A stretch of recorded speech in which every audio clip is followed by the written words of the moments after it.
Hey everyone, I'm Big John and welcome to another episode of the Diz Ability Show. Before we kick things off, I want to join everyone in saying a happy 50th anniversary to Walt Disney World. 50 years and here's to the next 50. Anyway, so this week I want to talk to you about rainy day tips. Now let's be honest. It does get rainy in Florida sometimes, especially during the summer. So, you always got to be prepared for rainy days. So, first thing, as you know, on the show we also talk about backpack tips. One thing to put in your backpack is an umbrella or ponchos. Mother always takes a poncho with her, just in case. Though she usually does it for if and when we ever go back on Kali River Rapids. Anyway. So, always make sure you have an umbrella or a poncho handy for when you end up having a rainy day at the park. That's always important to do. Better safe than sorry. Another thing to do is to duck into one of the indoor shops and attractions to get away from the rain. Just a reminder to everyone, when you're inside, the masks gotta come on. But when you go outside, you can best remove them again. So when it rains, be ready. Make sure you're near an indoor location and you have an umbrella or a poncho with you. That way, you can try to stay as dry as possible. So, that's my tip. Let me know in the comments if you have any questions on how to do Disney for people with disabilities. And now make sure it gets to a future episode. And now it's time for this week's Top 5. So, the Magic Kingdom has had some great attractions over the years. So this week, we're going to do the top 5 opening day attractions. Now, these are attractions that are still in operation at the Magic Kingdom. Since the park opened back in 1971. So, number 5, the Haunted Mansion. Now, the Haunted Mansion, highly popular attraction. They knew they wanted to have the Haunted Mansion in Florida because of its success over at Disneyland when the ride there opened in 1969.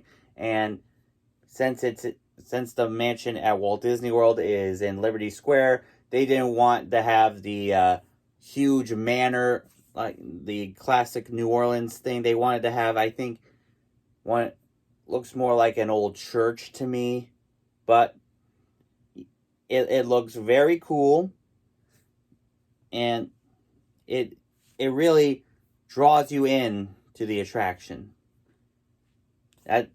So number 4.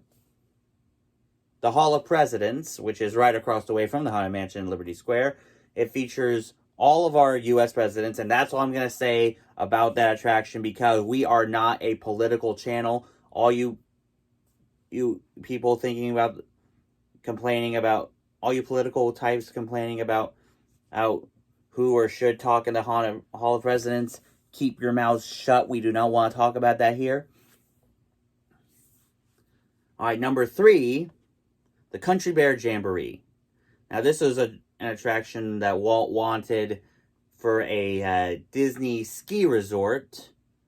It was a concept, but Walt passed away before it was realized. So the Imagineers brought it to life in Frontierland at the Magic Kingdom, and then a year later to Bear Country at Disneyland, where it stayed until 2001. That is where their version of Winnie the Pooh now is. Little tidbit there for you. But still, Country Bears in Florida has been around since the beginning, and here's hoping that it continues to in the next few years. Now, number 2, Peter Pan's Flight. Now, this attraction is perhaps the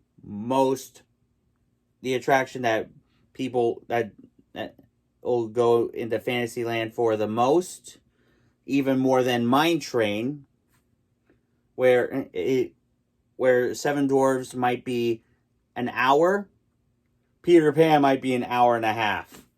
That's how more popular Peter Pan is than Seven Dwarfs, in my opinion. And it is amazing. It is a phenomenal attraction. I film it every time, each trip I ride it. So it is a great ride. And my number one opening day Magic Kingdom attraction, the Jungle Cruise. It is perhaps the most popular Adventureland attraction. It has, over the years, it has had great changes, some wonderful waters, and of course some very witty river guides. And I can't wait to show you more Jungle Cruise footage in the very near future. And when I mean very near future, okay, folks, are you guys ready for 2 announcements? Number 1, next week, each show will be coming to you from either Boston International Airport or Orlando, because I'm going back to Florida next week during the week of Columbus Day. I am so looking forward to this. It is going to be awesome. And I'll also have to do my classes from my hotel in the mornings. But what are you going to do? I am looking forward to, and also in honor of 50 years of Walt Disney World, I'm going to do a brand new video series here on the channel. Now, as you all know, I am a huge advocate for entertainers at Walt Disney World. So to celebrate 50 years of entertainment at Walt Disney World, I will be re-uploading some of our old entertainment videos in a brand new series that I call Entertainment Showcase. I think this is a great thing to celebrate all the great entertainers we've had over years. If any of my vlog friends have any old entertainer videos, feel free to PM them to me. So anyway, that's this week's show. As I said before, let me know in the comments if you have any questions on how to do Disney for people with disabilities, and I'll make sure it gets into a future episode. Now for this week's shout out, speaking of entertainers, make sure you check out, if you're looking for someone to spice up your next Zoom event, make sure you check out my buddy Cameron at Cameron Matthews Entertainment. He also does some travel video things for I think it's Mickey Travels, or whichever one it is. He does, and he also you can also book him for your next Zoom party or something if people are still doing that. Also, make sure you check out my buddy Beth over at Beth's Disney Adventures. She's going live tonight from the brand new Steakhouse 71, which replaced the Wave at the Contemporary. And she'll also be streaming the brand new Enchantment Fireworks show. I haven't seen it yet, so no spoilers, okay? Also, if you're looking for the perfect travel agent for your next Disney vacation, I recommend Kim Colean. That's Kolean. She Plans Travel. That's the name of her Facebook page. She will help you plan your next Disney vacation perfectly. Also, if you want the Disneyland perspective of things, make sure you check out Fresh Baked Disney. And as always, for the latest attraction news, make sure you check out my good friends over at Attractions Magazine. And until next time, have a zippity-doo-dah day.